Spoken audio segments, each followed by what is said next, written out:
Shubor Nakashlem Jong Nongsan Hima. Ka Lumpung Ïalehkai Asmita Khelo Indian Women's League Judo Tournament Arja Arpasan Nakabenta ka East Zone kala sedang hakani kanong ba ha khatnyo tarik unailar Arja Arpasau ha SAI Training Center Shillong yakani ka Lumpung lawan ban play da director ka Tanat Ïalehkai ka Sarkar Jylla Didi Shira ha ka balaya danlang General Secretary ka Meghalaya State Olympic Association uba finally parian Yogesh Dhadve ubalong chairman jong ka MSOK kumju kirakhat ka Meghalaya Judo Association bat kiwe. Ya kani ka Lumpung la kershan lang da Tanat Ïalehkai jong ka Sarkar Pedeng lingba ka Sports Authority of India hak balawan shimenta da kinong Ïalehkai Judo ka leng ka than shate lami i jong kari kentup na Bihar bat West Bengal hak kedan senior, junior, cadet bat sub junior. Kiladon kumba sau pesan ngut kinong Ïalehkai ke Jylla ki balayo ban Pynpaw ki sap Ïalehkai ba Kyrpang ban tunjuk bor bat kinong Ïalehkai jong ki pat ki Jylla. Ya kani ka Lumpung an penkut hak khat khanai tarik unailar Arja Arpasau hak ba kinong Ïalehkai ki ban khore katak maksiar bat rupa kinyo ya kalat ban mikmat ya ka East Zone syakawat ka ba khadu ne ka final round nak benta ban khun pat bat ki pat kinong job na ki pat ki zone.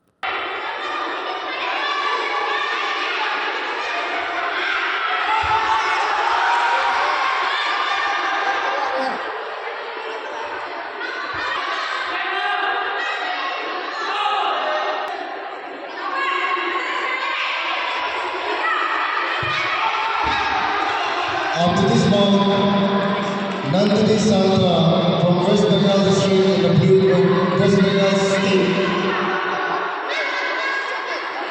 In the white corner versus Benjamin Maya Chaman from Manipur in the blue corner.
Ini malu minus 0 kg.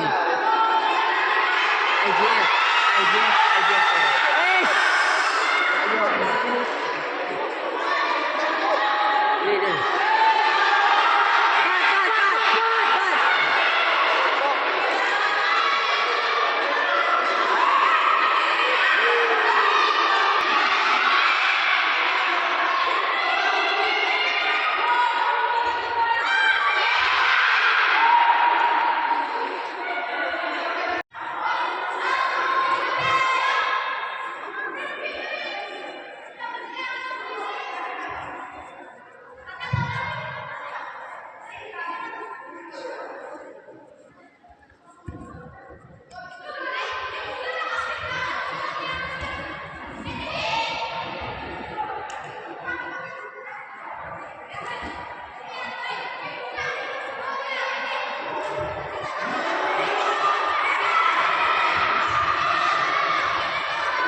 Next foul.